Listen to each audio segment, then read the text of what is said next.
If you want to learn how to gain insights you can act on and solve business problems with data, all while building a data-driven culture at your organization, sign up for Pragmatic Institute's new course, Data Science for Business Leaders. Find out more at pragmaticinstitute.com/data.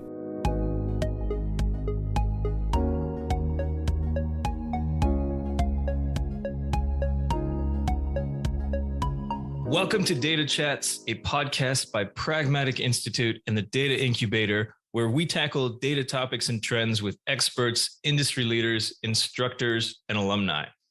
I'm your host, Chris Richardson, and today I'm sitting down with Charles Wheelan, Senior Lecturer and Policy Fellow at the Rockefeller Center at Dartmouth College, and author of several books, including Naked Statistics, Naked Economics, and Naked Money. All three I have read and highly recommend. That's how I got interested in Charles' work. And so I want to hand it over to you, Charles. Let's hear from you. I'd be really interested to know a little bit more about how you got started in stats. It was accidental, if you could describe it that way. In part, after I accidentally got involved in writing a book about economics. My background was more conventional journalism in the public policy field. My PhD is actually in public policy. I'm somebody who gets up thinking about healthcare and school reform and those kinds of things. Most of my economics classes and all of my stats classes were in grad school, and they were taught in a public policy program always with an eye toward solving problems. And that's, I think, what's going to intersect with your listeners. Don't just give me economics because you love the math and the Greek letters. Tell me how it solves or informs something I care about. Mm-hmm. That was how, and when I wrote for The Economist as a journalist after getting my PhD, while I was doing that, I got a side hustle, I guess we would call it now, teaching economics and finance to journalists at the Medill School of Journalism. I assumed naively that there were books out there that would be appropriate for non-experts on economics. I called my agent. I had not yet written a book successfully at the time. I was trying to write a book on the gambling industry. Nobody was interested. I said to her, I need a book on economics. I'm teaching these journalists. They don't want to do a lot of math, but they really need to understand the ideas. There was this long pause. She said, that book doesn't exist, but you're going to write it, and we're going to call it Economics for Poets. We changed the title, obviously, but that is the book. That was the audience. As I wrote it, I wanted people like my mother to understand why economics was so powerful. Not long after that, the publisher came to me and said, can you do the same thing for statistics? I was somebody who had literally, this is not exaggeration, torn a statistics textbook in half. And as you know, these things are not cheap. It was like $120 rampage, anger management problem, because the way it was structured is we're going to teach you how to derive coefficients, and we're going to throw Greek letters in equations. And then maybe if you make it to chapter 14, we'll give you one example of why you might care about this. And I thought that was insane. So I took the same approach as I did with Naked Economics. Let's start with why you should care about this. And it turns out with stats, once you understand the why and the intuition, what you're really doing, then you can back into the formulas actually relatively easily. Yeah. And I mean, that's the part I appreciated about your work, especially. It's funny that you say that because I was a journalism student for my bachelor's in Toronto, and we had this dreaded day where we were going to learn math for journalists. And thank you to Don Gibb, who was teaching that. And, you know, he put together some material, but I remember he put it together himself because there wasn't that book out at the time. And yeah, that was a dreaded day for journalists, including myself. We just didn't want to deal with numbers. That was for something else. We would have gone into a different field if we wanted to deal with numbers. But then, you know, as I like to think I've matured a little bit, I'm much more open to it, learning about it. And there's, I guess, less dread, especially with work like yours. And that's what I definitely wanted to talk to you about. I think it's very applicable to our listeners who are obviously interested in pragmatic solutions and getting things done, not just sort of the theoretical background of things. And I liked how you started off your book saying something like, this is for smart people who didn't take these courses. Exactly. And so, yeah, I wonder, maybe we can talk about that.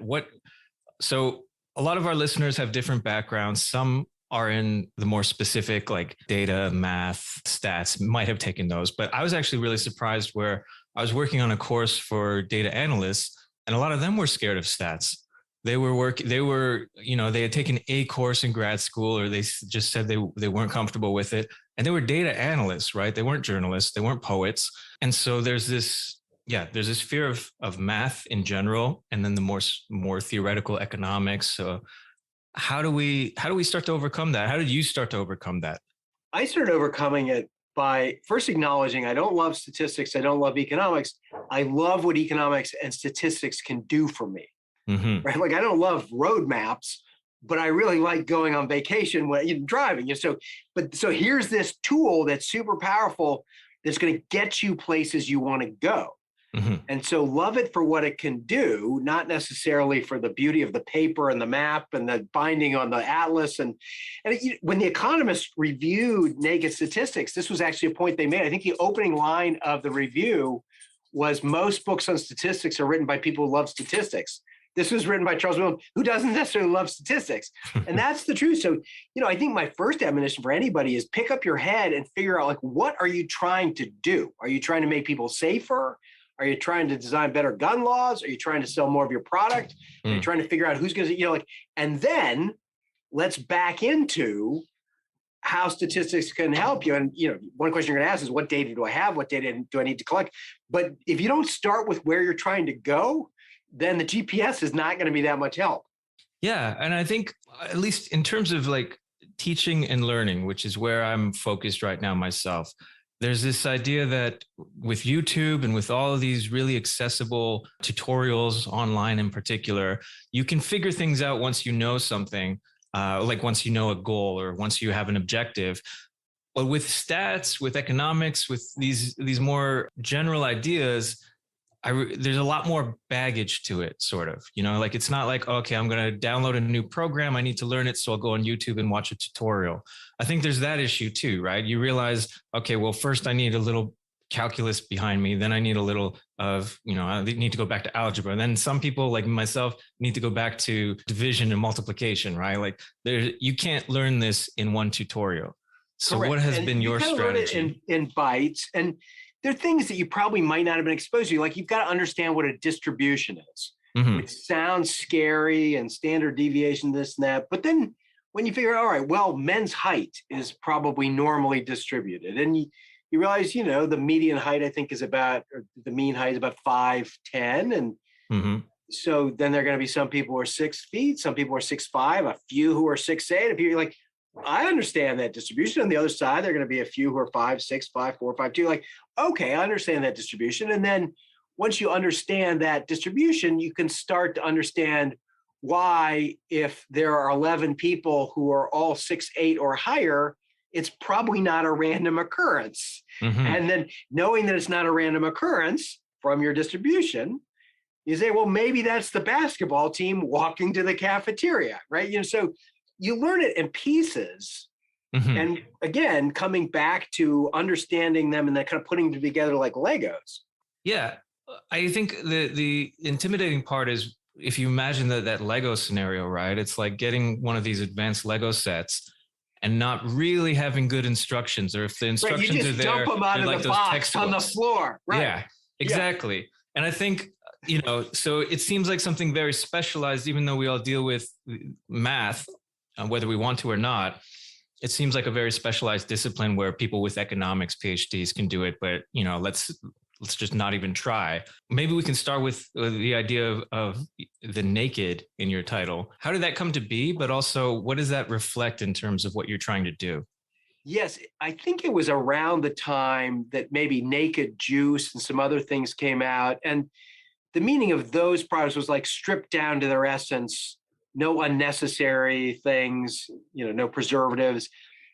We took that and said, okay, let's strip down economics and statistics to their essentials. Like, what are the ideas you need to understand? Like, can we strip away the preservatives of this discipline? And that's really what the book's trying to do. Like, we're really going to get rid of any unnecessary math or anything like that, because the essence of it is so important. That, I think, was the philosophical underpinning of those titles. And then, of course, if you're going to write a book on economics or statistics and it's going to scare the hell out of people looking at it across from Barnes & Noble, you probably got a better shot of getting them to come to the table if it's got naked in the title. So there's a base motive here and a very elegant explanation, and they happen to fit together nicely. Mm-hmm. And what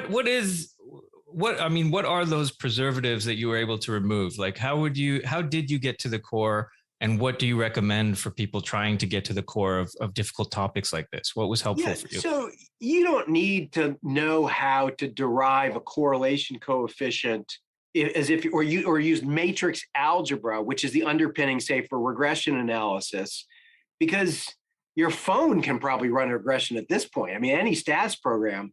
But what you really need to know is how getting the wrong data fed into a super powerful computer is going to give you a completely wrong answer. Like, if you don't understand how regression works, big picture, what could go wrong, how the independent variables predict the dependent variable, like, none of that is math. That is philosophy.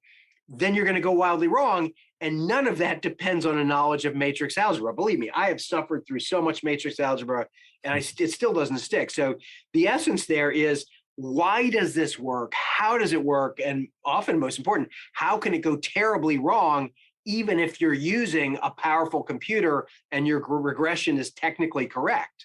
Yeah, and that's a perfect segue into what I wanted to ask you about in terms of business related problems, because it is not a hard sell in organizations to say we need to be more data driven. Everyone wants to be more data driven.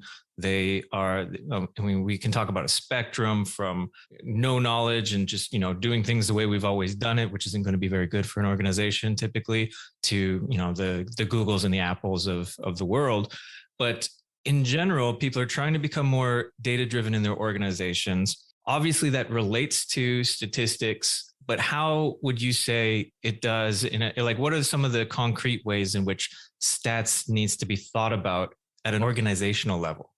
I think, first of all, you got to appreciate what data can tell you. Like, what can we do? What information helps our business? I'll give you one of my favorite examples. It's going to feel old now, but I like it when Netflix gives me film recommendations, right? And so you kind of take that for granted. But that is a brilliant use of data, right? So what did they do? They've got information on films I like because I evaluate titles. They know what I rented.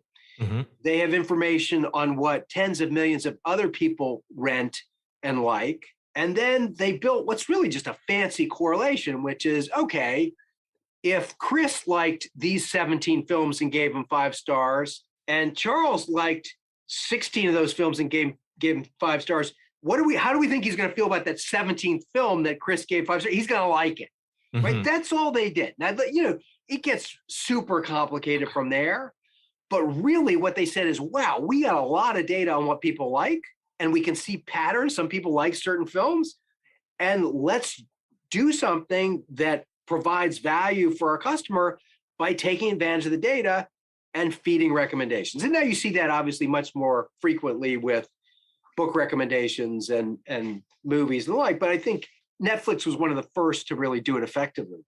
Yeah, and I think when you think about that at an organizational level, obviously Netflix has some amazing data scientists who have, I'm sure, PhDs and advanced knowledge of stats, algorithms, all those things that you would imagine. I'm curious what you think a good level or approach would be for people who are in product marketing, things that are not necessarily math related, but obviously that would help. What kind of ways would you encourage them to think about it? Because they're not going to be writing the algorithm, right? There are specialists who are going to be doing that. They don't need to read, I'm sure, even if they would enjoy it, naked stats or anything, because they have that knowledge, right? But for the same kinds of people who might really benefit from naked stats and these other books, how should they be approaching that in their organization? I think they conceptually need to answer a couple questions. One is, what am I trying to do? Like, what am I trying to predict something? Am I trying to identify something? Am I trying to predict fraud? Or what would I like to be able to do? And that may be, credit card fraud detection is a great one. I mean, I think they're out. Just as a little side story here, I remember, my credit cards, I've used my credit cards in Liberia, Madagascar, crazy, and they don't get turned off. I can charge things in rural Colombia, and somewhere in the back end of Visa, MasterCard, they're like, yeah, this guy he's probably in rural Columbia. I went to Nordstrom in Orange County and they turned it off. Boom, like that. And the question is, okay, this is a guy who on the surface would appear to be far more likely to be buying a suit at Nordstrom, but no, their algorithm was brilliant. I don't live in Orange County. You don't usually buy a suit in a place where you don't live. The only reason I was buying a suit in Orange County was my luggage had been lost on a flight and I needed a suit that afternoon. So their algorithm was right. I was able to turn it right back on, but like, that's really powerful. And they also know where the hell I've been traveling around the world. Like, wow, this guy's been in 18 countries. Like, he's probably in that place. So what does that do?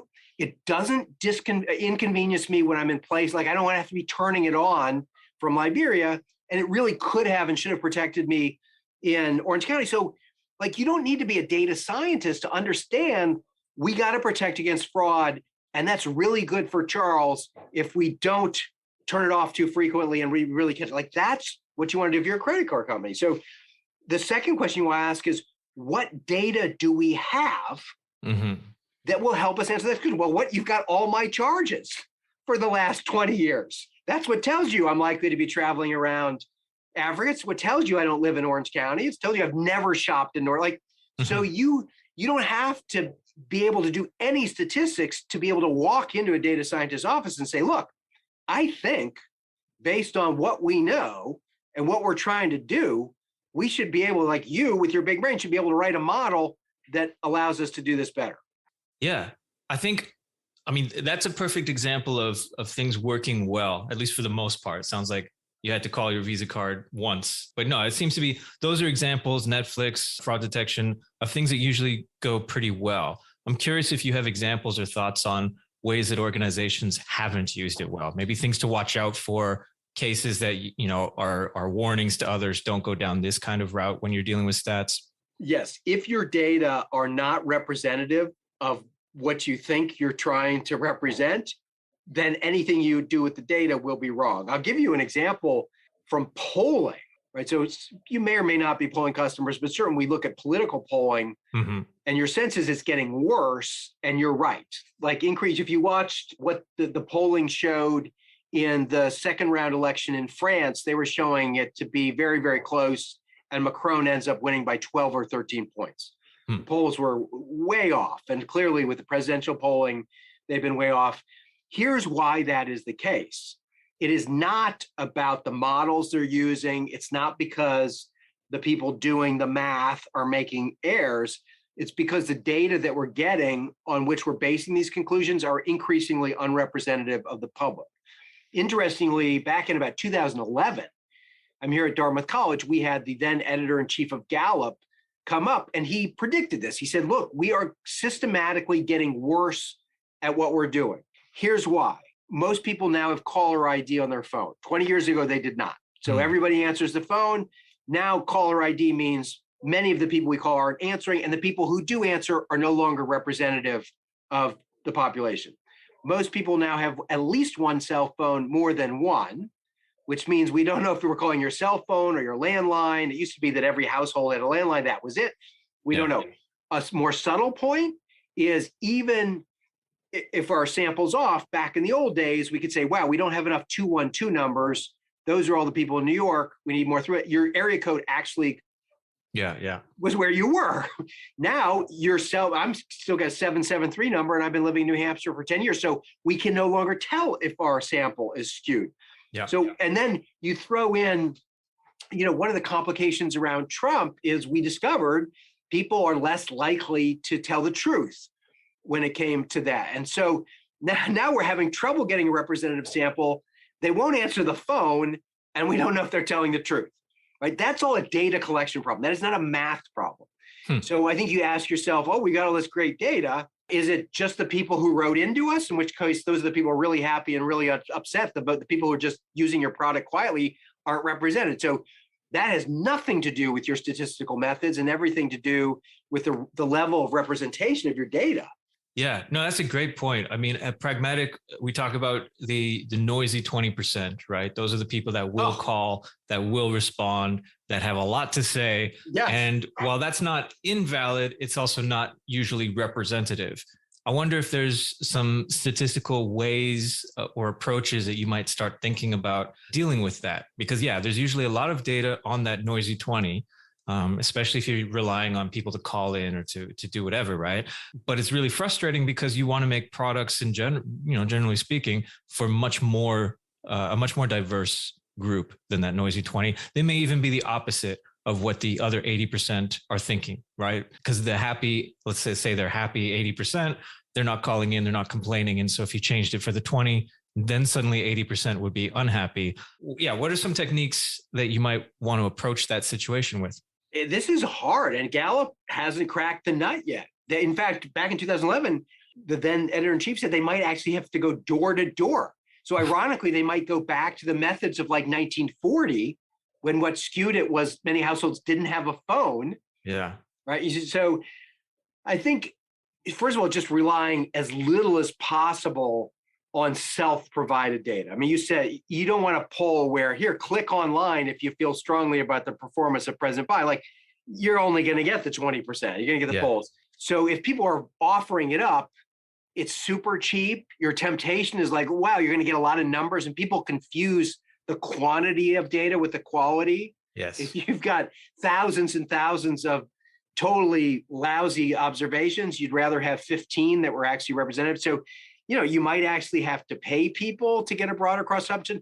The gold standard is random selection. So if I've got sales data, here are 10,000 people who bought my product last week, I'm going to randomly select customers, and I'm going to try and get feedback from all of them. Mm-hmm. Right now, it's hard to get a hold of them, which is why people increasingly, Nielsen will pay you money to do things. A really good polling firm, if they elect Chris Richardson in their sample, they're not going to let you loose. I was actually picked as a Nielsen household on the ratings. These people are ferocious. I mean, first they send you something in the mail, you throw it out. Then they send something in the mail, and it's got like a $1 bill, and it says, thank you in anticipation. You keep the $1, you throw the rest out. Then they call you, you let it go to voicemail. They call you again, they're like, we're going to keep calling you. So you finally answer, and they say, it's really important. And eventually you fill the thing out. But if you're doing a survey on the cheap, you're just going to move on and say, oh, who will respond? And at that point, your survey has lost validity. So you're going to have to spend some money. You're going to have to be perseverant. And you're going to have to do some kind of what we would have described as kind of old-fashioned shoe leather. Yeah. And I think, you mentioned it exactly, right? There's this push for data, but there's not always the same push for quality data, for quality sampling, or whatever the issue is that you're trying to tackle. Have you seen places make improvements, like short of the Nelson stalking you? It sounds like, yeah, definitely. You wouldn't want everyone to do that. I wouldn't want anyone to do that, really. But I understand the importance of sampling and getting accurate information. What are some of the things that we can think about in the future, especially organizations trying to deal with these issues? I think on the online ads, although often they invade our privacy and have other issues, I see them getting better and better in ways that approximate kind of what Netflix was doing. I find to a stunning degree that the ads targeted to me on Facebook are actually pretty good. I mean, when I look at like the percentage of things that I've bought and not regretted buying, wow, that blue cashmere sweater is kind of what I was looking for. Why? Because they got my search history. They saw I bought the purple cashmere sweater. Like, I'm actually amazed by the ability to which they've been able to piece together my other purchasing habits. And I don't mind that, because they're directing me to a place that I might not necessarily find. Now, they're kind of dumb in that when I buy a pair of golf shoes, I then get ads for golf shoes for another 7 years. And it hasn't processed like, when you buy once, you're not going to buy anymore. So they're both smart and dumb at the same time. Mm-hmm. A person who knew that I bought them would just scratch the ad. So I think you can continue to do what we're doing well around these associations and correlations while trying to get rid of some of the really silly rough edges. If your organization wants to leverage data to drive success, explore Pragmatic Institute's training offerings. We provide individuals and teams with actionable guidance, hands-on practice, and a business-oriented approach approach so that they can solve problems and propel decision-making with data. Find out more at pragmaticinstitute.com/data. Yeah. And I think, as an organization, especially larger organizations that are trying to help develop their teams, help develop their strategic outlook and share those in whatever ways they can, they want to be more data driven. They want to, I haven't heard it as much, but I think it's implied that they want to be more stats driven or math driven, even if those are intimidating terms. So I don't think they're used as much, but you can't really be data driven without those things. What kind of things would you encourage people to do? I'm sure that it sort of came up as you were researching and writing. As you said, once you strip things to their essential use, then it's easier to see what we should and shouldn't focus on. How do you think organizations might want to train or think about training people, improving their knowledge of data, stats, these kinds of things that you've tackled? So what I'm going to talk about here is attention, because the first thing we want organizations to do is figure out what matters, and then measure it, right? So if you want you're an insurance company, you want your customers to be happy, you want to be measuring how happy they are with the transaction. Mm-hmm. There's the old aphorism that you can't, you can't manage what you can't measure, right? So let's get better at collecting data. And if you think back to Moneyball, which was really a game changer in this field, the reason that Billy Beane was so successful with the Oakland A's and using stats was he replaced real data with just kind of hunches. And the scouts used to assume that batters who took walks weren't very good hitters. Well, it turns out if you get on first base with a walk, you know where you are? First base. It's the same as if you blasted it against the wall. People, batters who take walks tend to score a lot of runs. So they said, wait, what do we care about? Runs, winning. What are the things that are associated with that? Well, it turns out players who played in college are better than the promising athletes who didn't go to college, right? So they replaced supposition with data-supported conclusions. So do more of that. Here's the danger, which is it's very hard to reward people on metrics without distorting their behavior in ways that can be quite pernicious. I've worked with this for a long time because I teach an education policy class, and standardized test scores are the classic example, right? What do we want kids to learn? That's very important. We want them to be proficient. We're going to test their proficiency. There's nothing unreasonable about that. But as soon as we do that, we now set in motion a series of distortions that range from teaching to the test, which is no bad. If you're being tested in subtraction and you teach kids subtraction, that's good. Yeah. But I've read papers where kids can do subtraction when one number is over another, 7 and minus 4, draw line 3. But when you put it horizontal, 7 minus 3, they don't even understand what it is. So what have you done? You've taught them to a mechanical process. Yeah. There's the famous Atlanta cheating scandal where they were I think schools were getting rewarded for positive test scores.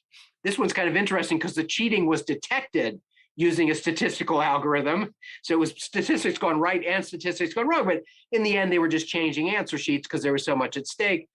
I'll give you another example that was more well-intentioned, harder to predict. The state of New York wanted to provide information for consumers around healthcare quality, in particular around cardiologists. And you think, all right, well, you want information about cardiologists, and one seemingly important benchmark is the mortality rate. What proportion of this doctor's patients die? Yeah. They made this information public, and that's it. They didn't sanction anybody, but immediately it changed behavior. Cardiologists said, look, I'm going to be evaluated on this mortality rate. I really don't want to take these very sick patients because they're more likely to die. So what did you do?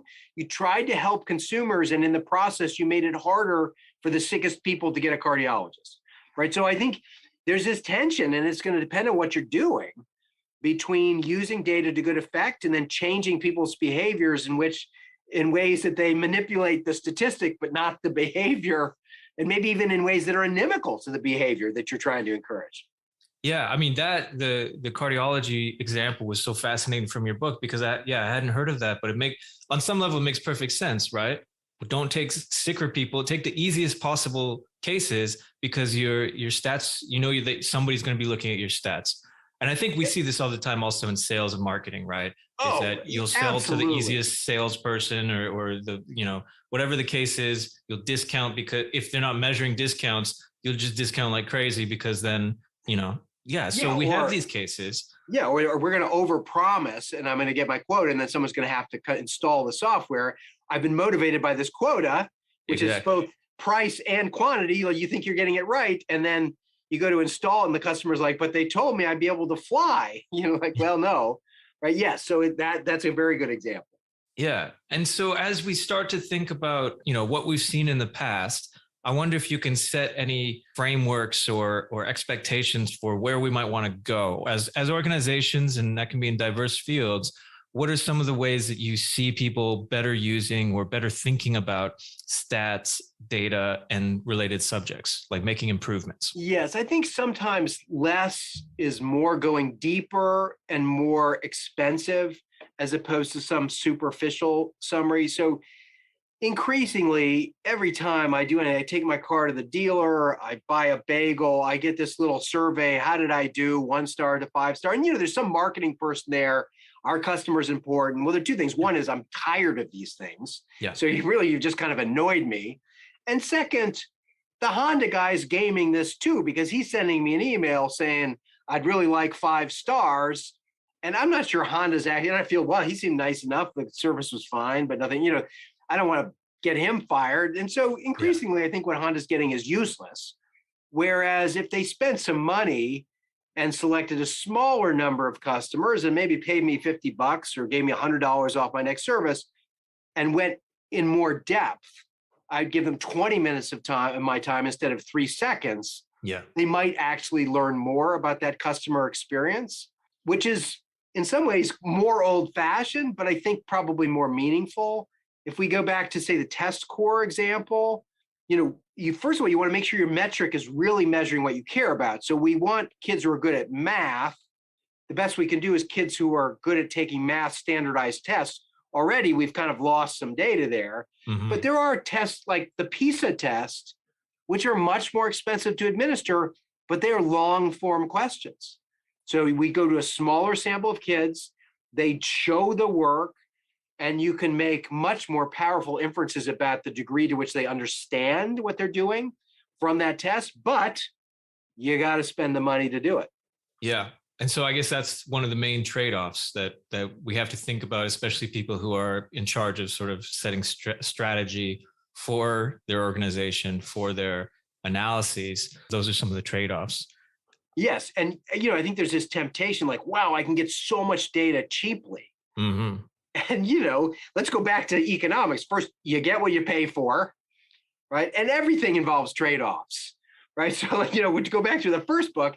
And so, if you were able to get 1 million observations free, well, that's about what you paid, worth what you paid for. Yeah, that reminds me of something I heard in an earlier interview. Data is super cheap because it's so plentiful. It's all everywhere.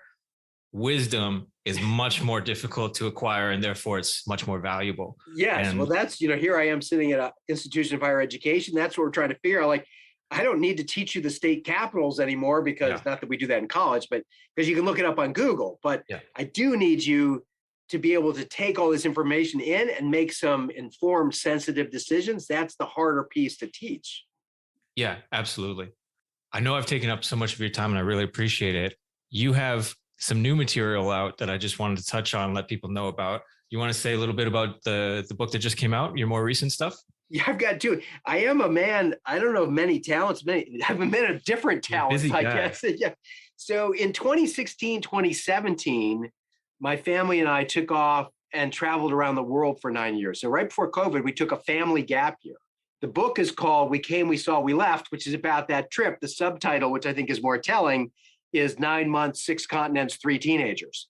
So this is a family memoir about a trip around the world with the whole family. And you can, no detail is unspared in the description of what went wrong there. It's not really a spoiler alert, but there were 5 total family meltdowns, which is defined as 3 people crying at once or 1 adult and 1 child.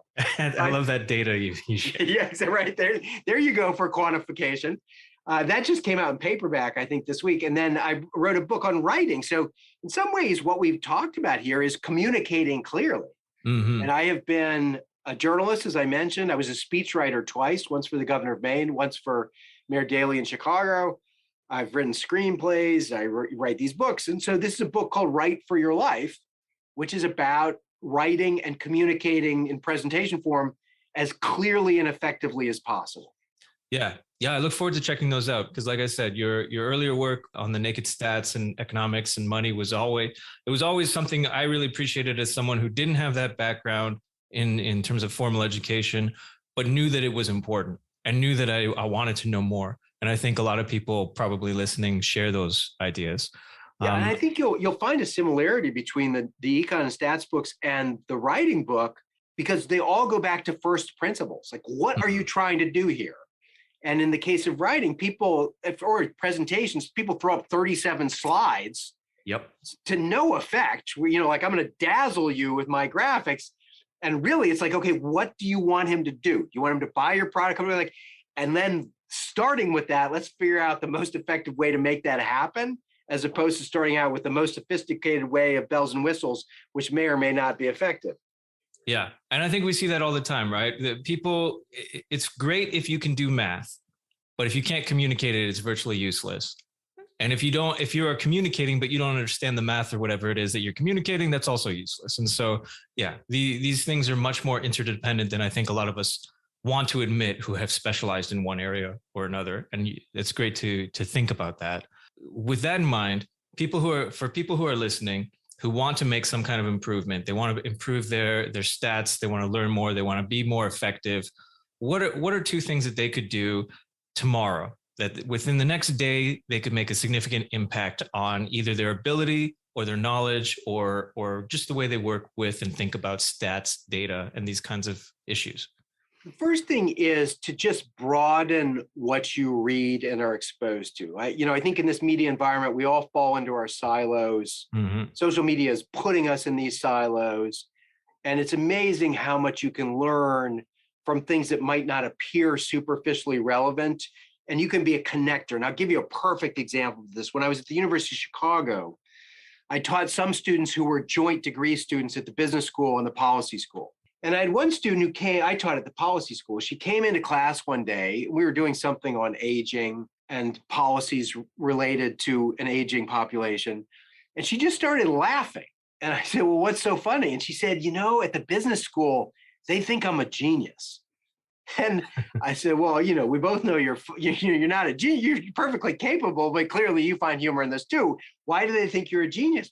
And she said, because they're not thinking about the things that we're talking about, but they all have business implications. So when I walk back across the Midway and talk about the aging population, it's going to open a whole new bucket of business and entrepreneurial activities.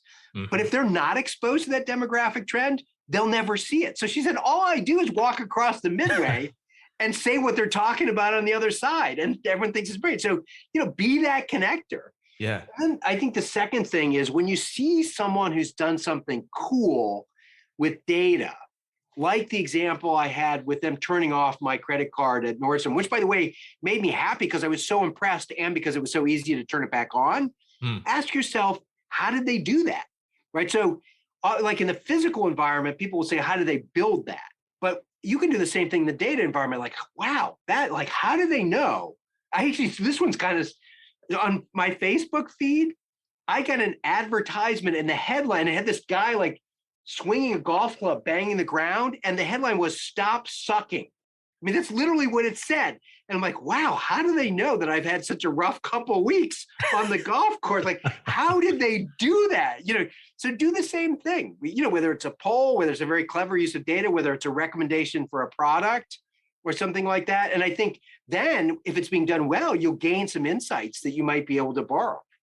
Yeah, that's excellent advice. Things that I try to do, but not intentionally enough, I think. And that's a great reminder to push ourselves a little bit more. Charles, for people who want to see more of your work, follow you, what do you recommend they check out? CharlesWheelan.com is where all the books are, although it's reminding me I've got to update it with the writing book, and also nakedeconomics.com. Both of those websites get you to kind of my main page, and that tells you what I got going on. Thank you so much again for joining us on this episode of Data Chats. And to our listeners, you can harness the power of your organization's data with Pragmatic Institute's newest course, Data Science for Business Leaders. Partner with data professionals to uncover business value, make informed decisions, and solve problems. Speak to our sales team about scheduling a private training tailored to your team's needs.